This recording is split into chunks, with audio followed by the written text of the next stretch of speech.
여호수아서 이 9장의 말씀의 제목은 성도가 조심해야 될 것 몇 가지를 가르쳐 주고 있습니다. 한 두 번, 세 번에 걸쳐서 말씀드리게 될 것인데,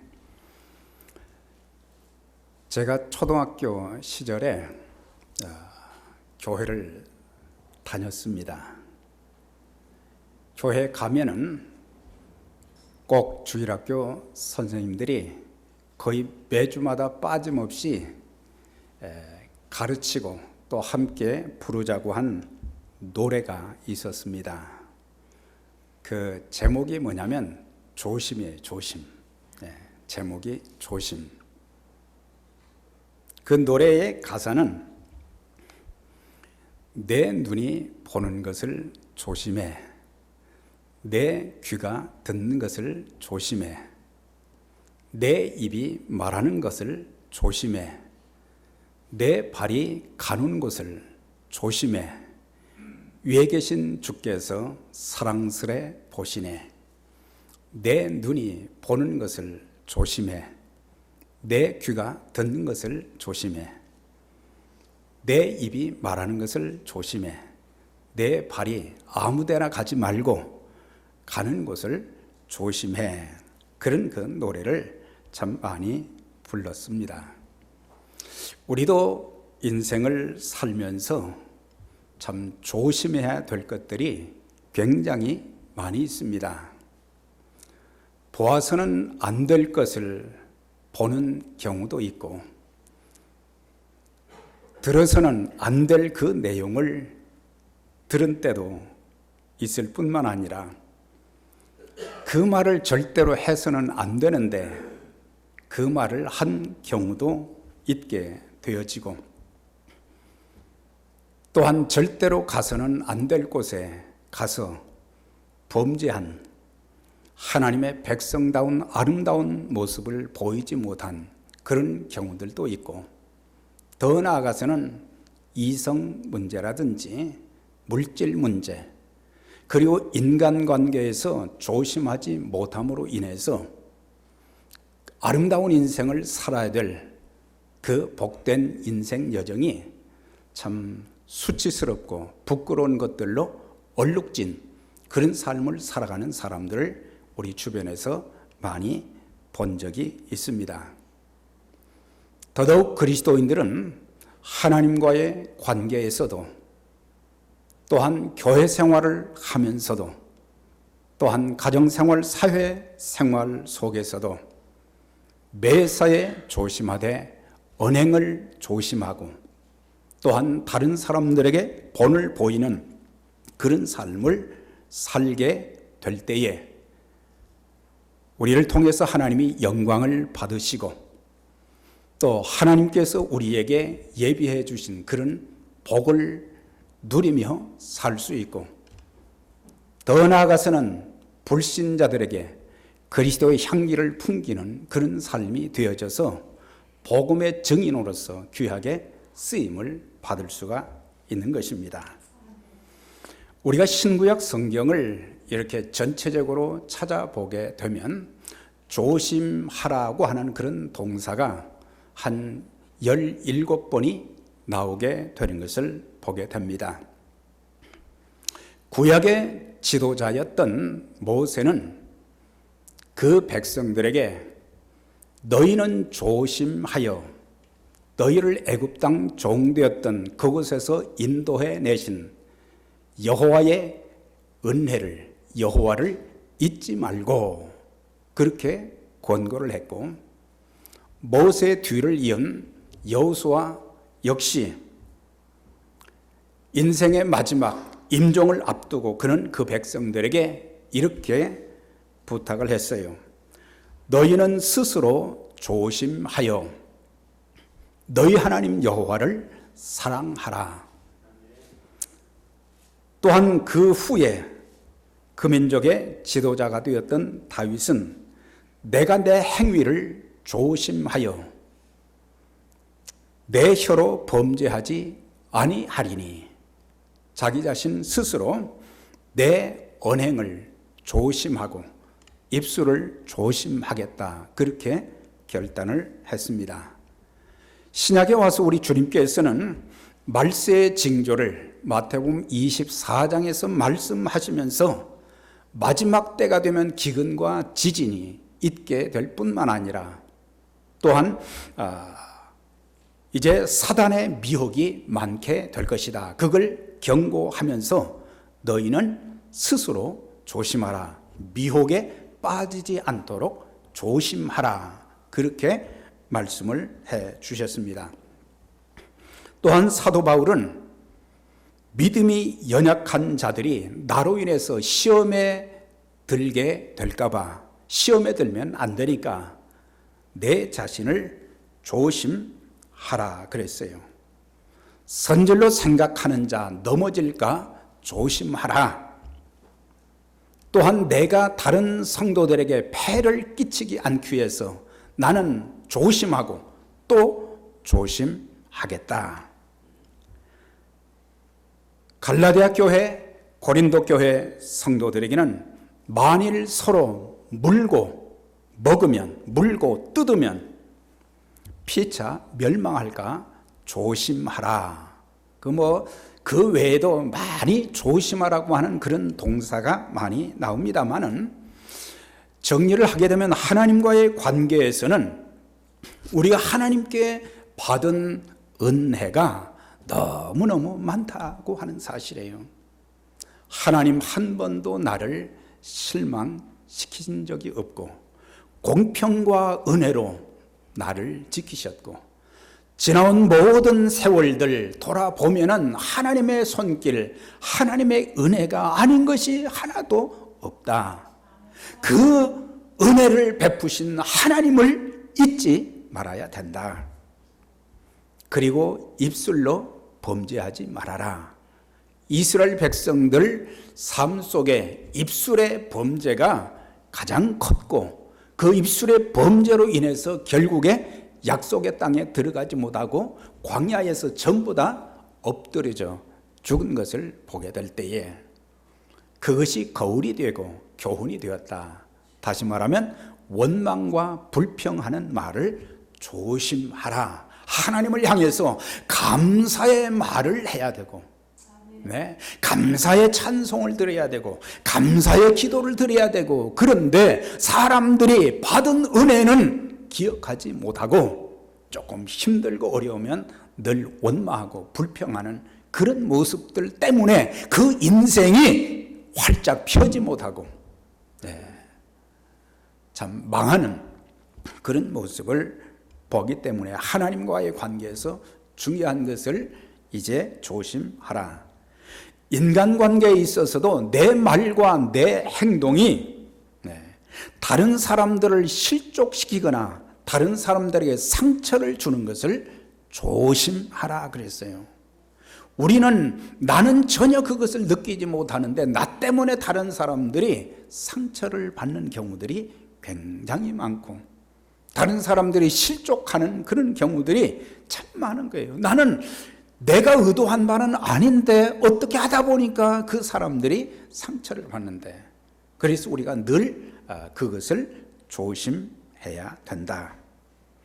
또 믿음의 사람들끼리는 서로 사랑하고 서로 세워주고 서로 축복하는 그런 관계가 되어져야 되는데, 다른 사람들을 자꾸 비판하고 깎아내리는, 그렇게 하다 보면은 서로 피차 물고 뜯으면 둘 다 망하게 되는다. 그래서 그런 것들을 조심하라고 하는 거예요. 부부관계도 마찬가지죠. 네. 성도들과의 관계도 마찬가지죠. 마귀와의 관계에서는 미혹을 받지 않도록 조심하라 그랬어요.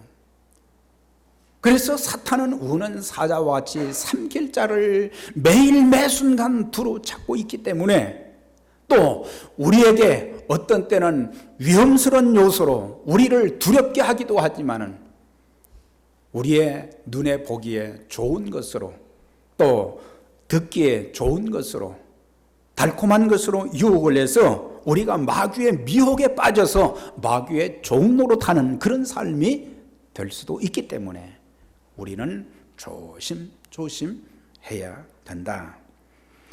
자신에게 있어서는 자기의 믿음이 연약해지는 것을 조심해야 된다. 내가 예수님을 영접하고 하나님의 자녀가 되고 교회 생활을 이렇게 쭉 하면서 또 내가 하나님의 말씀을 공부하고 기도하면서 내 신앙이 영적으로 잘 성장하고 성숙해야 되는 것인데, 한때는 믿음이 충만해서 찬송가의 그 복음성가의 가사처럼 말이죠, 내 생명 주님께 드리리, 내 생명 주님께 드리리, 그렇게 결연한 의지로 하나님 앞에 결단하지만은 조그만한 시험만 있으면은 그냥 흔들리고 쓰러지고 그런 모습들을 볼 때에 내 믿음이 약하여지지 않도록 어떤 환경 속에서도 어떤 어려움 속에서도 믿음의 사람답게 하나님의 자녀답게 사는 그런 모습을 사람들이 볼 수 있게 하고, 그런 것을 통해서 하나님께서 우리에게 더 큰 은혜와 능력을 주시는 것을 우리가 체험하는 그런 삶을, 신앙을 가져야 될 뿐만 아니라, 우리가 또 평생 우리가 신앙생활하고 교회 생활하는 것이 얼마나 큰 축복입니까? 때로는 많은 손해를 감수해야 될 때도 있고, 어떤 어려움이 있어도 우리가 이제 교회 나와서 나는 예배드려야 되겠다, 나는 내 생명처럼 예배를 소중하게 여길 것이다, 그렇게 해서 예배 생활을 하고, 그럼에도 불구하고 잠시 방심했다가 조심하지 못했다가 어떻게 돼요? 변질되는 경우들을 많이 보게 돼요. 그래서 순수한 모습이 안 보이는, 초심을 잃어버리는 그런 모습들이 많은 그리스도인들 가운데 있는 것을 보게 돼요. 그건 목회자들에게서도 보게 돼요. 초심을 잃어버린 그런 모습, 하나님이 주신 그 귀한 직분을 가지고 하나님과 교회를 섬기는 것이 얼마나 엄청난 축복인데, 방심하다 보면, 교만하다 보면 변질이 되는 거예요. 이스라엘 역사 속에 첫 번째 왕이었던 사울이 그의 모든 인생 여정, 왕으로서의 그런 그 기간 동안 보면은 처음과 나중이 엄청나게 달랐어요. 처음에는 그렇게 겸손했다가 나중에는 변질이 되어지고, 하나님의 뜻을 거스리고, 하나님이 사랑하시는 사람들을, 다윗을 그렇게 죽이려고도 했고, 결국에 자기 자신이 그런 보응을 받게 되었어요. 솔로몬도 그의 인생의 초반부에는, 왕이 되었을 때는 얼마나 겸손한 사람이었어요. 일천번제를 드리고, 하나님 저에게 선악을 분별하는 지혜도 주십시오, 그렇게 했던 사람이 11장에 들어가서는 우상 숭배하고 그 민족을 우상의 나라로 만들고, 그러고 난 뒤에 솔로몬 다음에 어떻게 됐어요? 자기는 죽었지만 그 나라는 두 동강이 났어요. 두 쪽에 난 거예요. 변질이 됐단 말이죠. 우시야 왕도 그랬고, 아사 왕도 그랬고, 구약의 왕들을 일일이 열거하다면 다 할 수 없을 정도로 그들의 처음과 나중이 그렇게 달랐다고 하는 사실이에요. 우리의 신앙도 일관성이 있어야 됩니다. 처음부터 끝까지, 내가 처음 예수님 만난 날부터 죽는 날까지, 내가 교회에서 처음 직분을 받은 날부터 시작해서 그 직분을 가지고 평생 주님을 섬기는 동안도 이게 변질이 되면 안 되거든요. 자, 옆에 분들에게 절대로 변질되지 맙시다. 그 순간 하나님이 우리를 더 이상 쓰시지 않는 그런 모습이 되기 때문에 우리가 그것도 조심해야 되고, 때로는 교만하다 넘어질까 조심하라. 그래서 그리스도인들이 생각도 잘해야 돼요. 생각도. 가룟 유다가 생각을 잘하지 못해가지고 예수 8년은 생각을 사단이 넣어주니까 그걸 거부했어야 되는데 그걸 그대로 받아들인 거예요. 우리는 하루하루 수많은 생각들을 많이 하잖아요.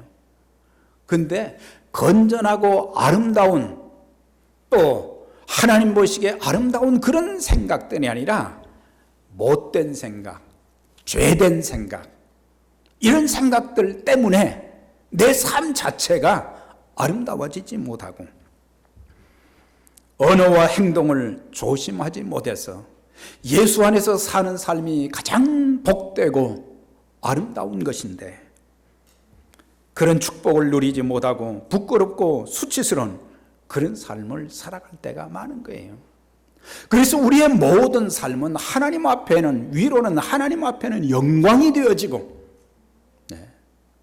그리고 내 자신의 신앙생활을 통해서 하나님께서 나와 함께 하시고 나에게 은혜를 베푸시고 축복해 주신 그런 것들을 체험하면서 감사와 감격 속에서 우리가 주님을 섬기는 것, 그런 축복을 누리고 살아야 되는데, 내가 신앙생활하면서 내 교회를 섬기면서 그런 축복을 누리지 못하고 사는 안타까움들이 많이 있잖아요. 꼭 교회를 나가야 되느냐? 내가 꼭 이렇게 신앙생활을 해야 되느냐?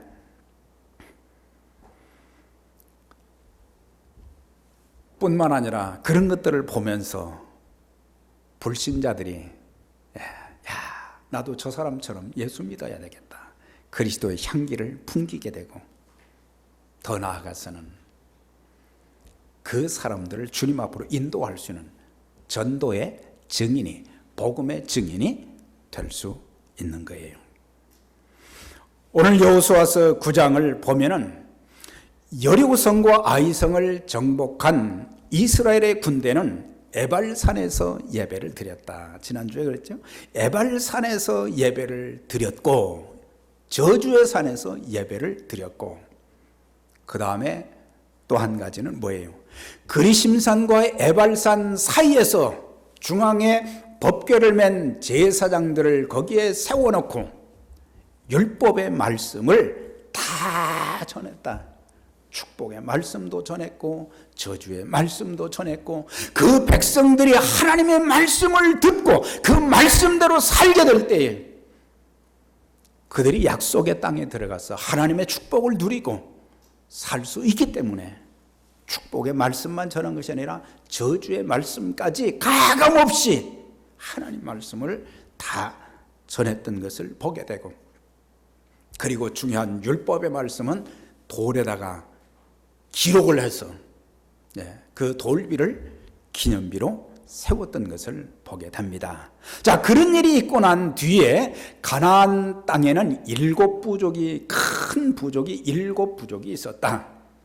근데 그 중에 6개의 부족이 이스라엘 백성들이 지금 그리심산과 에발산에서 지금 예배도 드리고 율법을 오랫동안 낭독하는 그런 이제 과정을 지켜보면서 이때 우리가 공격을 해야 되겠다, 그래가지고 연합군을 형성해서 공격을 하게 된 거예요. 자, 그런 상황 가운데 있을 때 가나안의 7부족 중 히위 족속이 나옵니다. 히위 족속. 히위 족속에 속한 사람들이 누구냐? 기브온 사람들이에요. 기브온 사람들. 기브온 사람들. 그러니까는 가나안 땅에 속한 7부족 중에 히위족에 속한 기브온 주민들이 하나님께서 그동안 이스라엘 백성들에게 행하신 하나님의 일들을, 소식을 다 듣게 된 거예요. 어떤 소식을 들었어요? 강대국 애굽에서 그 백성들을 하나님이 끌어내 주셨고, 홍해바다도 육지처럼 건너게 되었고, 또한 광야의 생활을 하는 동안 아말렉 쪽이 공격해 왔을 때 하나님께서 이제 그 아말렉 쪽을 물리쳐 주신 것, 요단강을 건넌 것, 여리고성을 정복한 것, 아이성을 정복한 그런 내용들을 다 듣고 나니까 두려운 마음이 생겼어요. 우리가 만약에 저들을 대적했다가는 우리도 죽게 되겠다.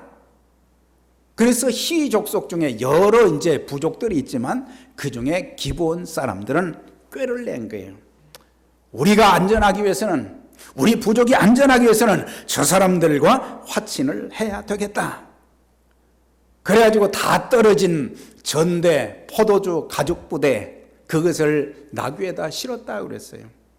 다 떨어진 옷을 입고 신발도 다 떨어진 거, 그 다음에 이제 떡이 곰팡이 나서 말라가지고 멀리서 온 것처럼 속여서 여호수아와 지도자들에게 와가지고 우리는 당신들의 종이 될 것이니 우리와 화친을 합시다.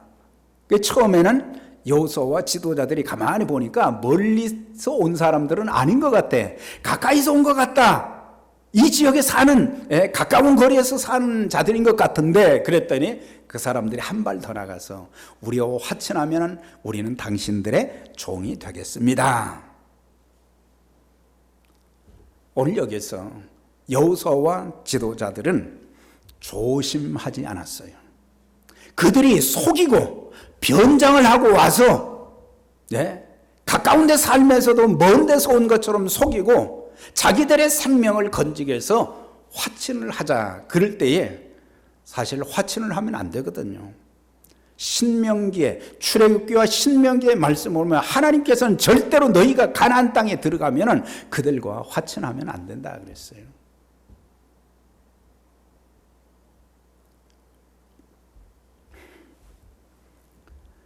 그런데 그들이 생각할 때, 야, 그래도 그 사람들을 우리 종으로 부린다면 우리한테 얼마나 도움이 될까? 눈앞의 이익만 생각하고 화친을 맺은 거예요. 큰 실책을 범하게 된 것입니다. 나중에 사흘 만에 그들이 시족 중에 기브온 사람들이라는 것을 알게 된 거예요. 이렇게 화친을 맺음으로 인해서, 큰 실책을 범함으로 인해서 그들은 하나님의 말씀에 불순종하는 죄를 지은 거예요. 불순종하는 죄가 가장 큰 죄거든요. 십계명의 율법을 보면 하나님을 향한 계명과 사람에게 주어진 그 계명들은 반드시 지켜야 된다. 그래서 가장 큰 저주가 뭐냐? 하나님 말씀을 지키지 아니하면, 하나님 말씀을 불순종하면 들어가도 나가도 성읍에서도 들에서도 다 저주를 받게 된다. 축복을 받아야 될 백성들이. 그들을 저주하기 위해서 그렇게 많은 저주라는 단어를 쓰신 게 아니에요. 그들로 하여금 순종하는 자들이 되도록 하기 위해서 아주 강하게 톤을 높여서 말씀하신 것이 신명기 28장의 말씀이에요. 그 말씀에 불순종함으로, 화친을 맺음으로 사사시대, 여호수아가 죽고 난 이후에 사사시대에 그들은 가나안의 부족들과 끊임없는 전쟁을 하게 되었고, 사사기서를 읽어보세요. 그 백성들이 가나안족을 섬기는 노예처럼 조공을 바치고 많은 어려움을 겪게 된 거예요. 하나님의 말씀, 하나님께서는 미래를 내다보신 거예요. 그 백성들이 이런 삶을 살아서는 안 되기 때문에 강력하게 말씀하셨는데, 출애굽기 23장에 보면, 출애굽기 20장에 보면 10가지 계명, 10계명에 대한 말씀을 주셨어요. 그러면서 이제 여러 가지 율법, 또 사회적인 도덕법을 쭉 말씀하시다가 하나님께서 직접 말씀하신 것이 뭐냐면 경고의 말씀을 주신 거예요. 내가 내 사자를 너희 앞서 보낼 것이다. 너희 사자가 너희 가는 길을 지켜주고 보호해 줄 것이다. 그리고 너희가 그 땅에 가서 거주하게 될 때에 유념해야 될 3가지가 있다. 그게 뭐냐? 가나안족에 신을 섬기지 말아라. 가나안 땅에는 다신교를 섬기는 족속들이 많았단 말이죠. 그러니까 여러 가지 많은 신들을 자칫 잘못하면 하나님 대신에 그들을 섬길까 두려워서 절대로 그들을 경배하면 안 된다. 그 다음에 그들의 삶의 행위를 절대로 본받으면 안 된다. 그 사람들의 라이프 스타일을 본받지 말라 그랬어요. 오늘 교회 생활을 하면서도 우리는 세상 사람들의 라이프 스타일을 좋은 것으로 받아들이고 부러워할 때가 적지 않을 때가 있어요. 야, 저렇게 살면 얼마나 행복할까? 여러분, 행복한 것이 절대 아니에요. 예수 안에서, 하나님 말씀 안에서 사는 것이 가장 큰 축복인 줄 여러분들이 알아야 되는 거예요. 예. 처음에는 달콤하고 좋은 것 같지만 그들의 일생은 나무나 풀과 집과 같이 그런 건물로 지은 집은 말이죠, 불에 타버리면 아무것도 남는 것이 없다는 것은 하나님께서 인정하지 않는다는 것을 말해주고 있어요. 그러나 금이나 은이나 보석으로 집을 지은 사람들은 하나님 앞에서의 진실된 믿음과 행함을 통해서 하나님이 주실 상급이 있기 때문에 그것만이 남는 거예요. 마지막 때 주님이 이 땅에 재림하실 때에 그때 첫 번째 일어나는 일이 뭐예요? 심판이에요. 불의 심판이에요. 다 타버려요. 바벨탑처럼 쌓아놨던 그런 모든 것들이 다 사라져버린다는 말이죠. 두 번째는 믿는 자들을 주님께서 어떻게 하십니까? 이제 공중으로 불러 올리시고 주님과 함께 천국에서 영원히 살 수 있는 그런 축복을 주신다고 말씀을 해 주셨고 약속을 해 주셨어요. 그래서 절대 그들을 본받지 말아라.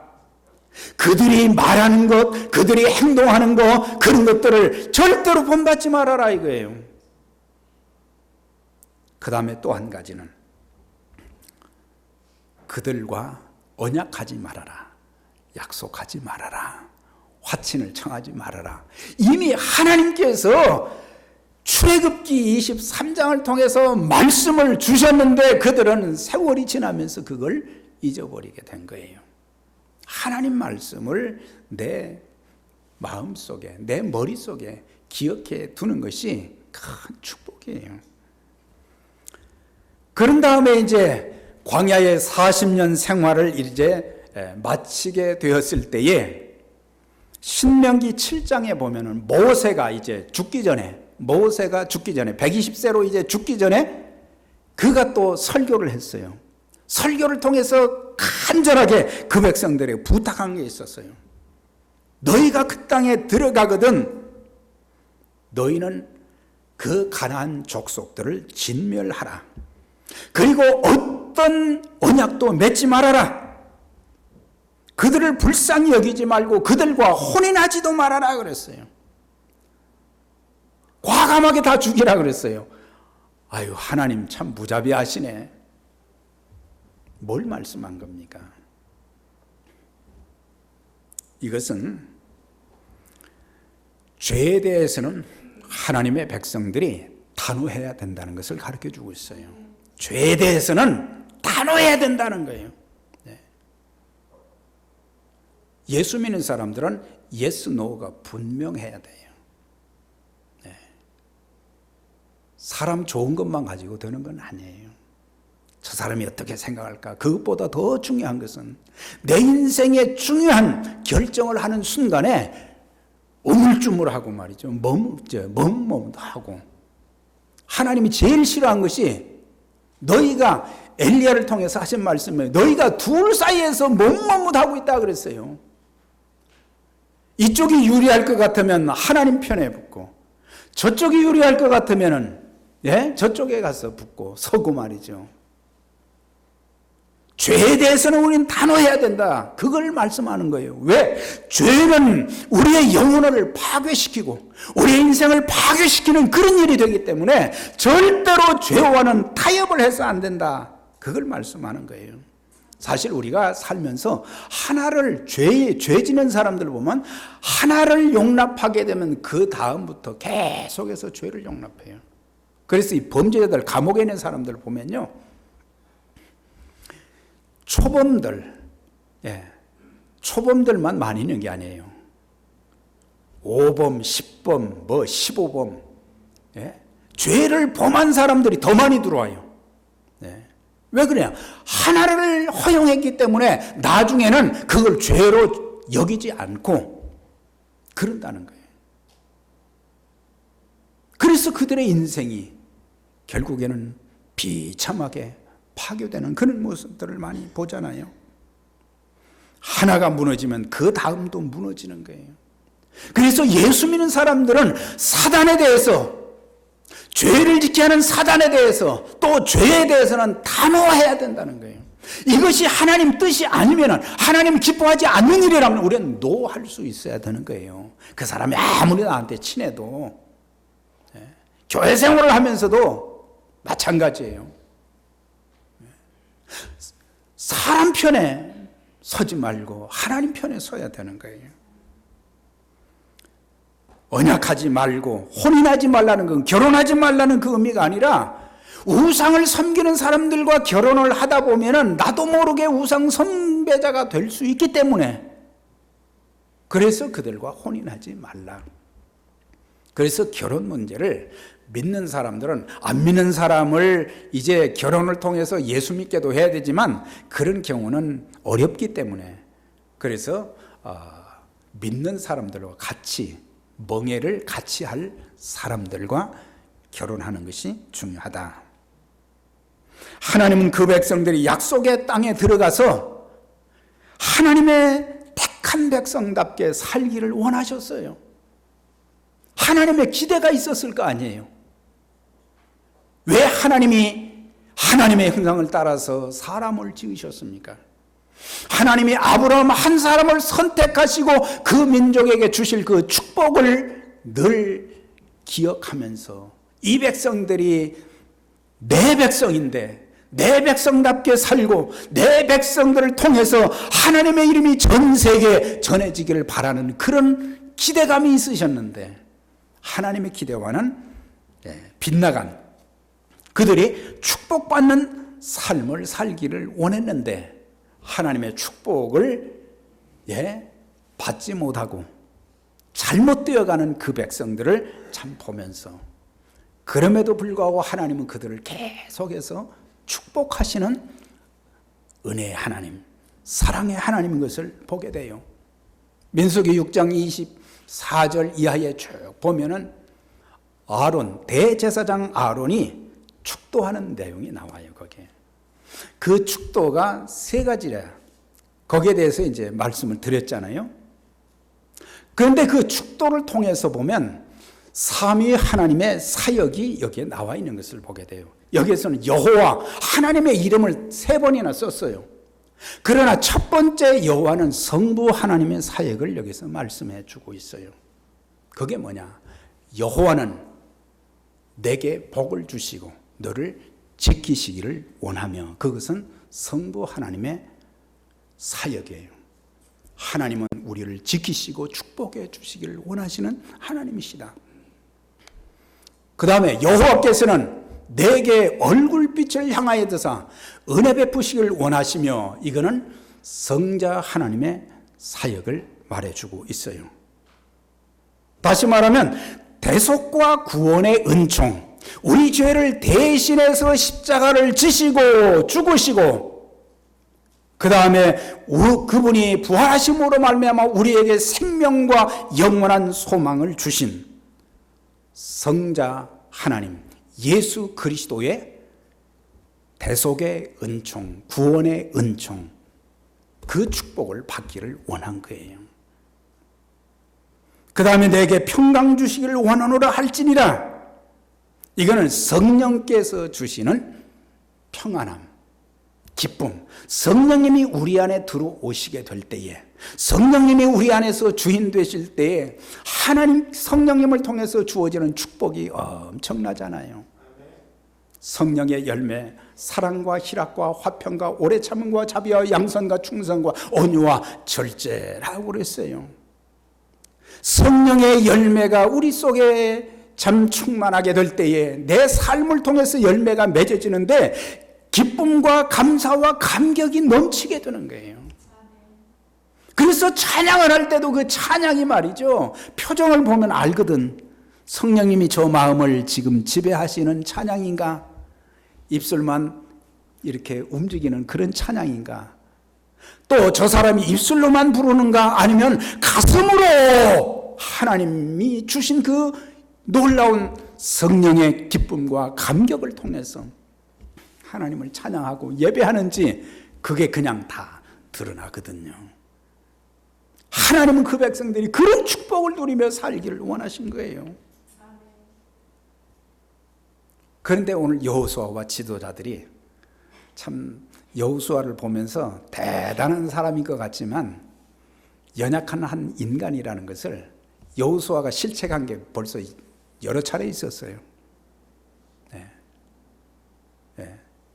가나안 정복의 영웅이라는 말을 사람들은 붙이지만 사실 하나님 앞에서 보면 모두가 실수도 많고 실패도 많이 하고 허물도 많고 부족한 것이 많다는 것을 알고, 그걸 통해서 우리가 겸손해야 된다. 하나님 앞에 크게 쓰임을 받았다고 해도 하나님의 은혜요, 하나님의 돌보심이요, 하나님의 축복이요, 그러면서 겸손한 것. 그들의 실책 몇 가지가 이제 쭉 본론으로 이렇게 쭉 나오는데 시간이 다 됐어요. 여러분들이 여호수아서 9장을 한 주 동안 잘 여러 차례 읽으시고 묵상하면 이제 말씀을 더 깊이 바르게 깨달을 수 있고 우리의 신앙과 삶이 달라지는 그런 역사가 있게 될 것이고, 이제는 방심하지 않고 조심하면서 하나님의 사람으로 그렇게 쓰임받게 될 것인데, 이 놀라운 은총과 축복이 여러분들의 삶 가운데 늘 같이 하시기를 주의 이름으로 축원합니다.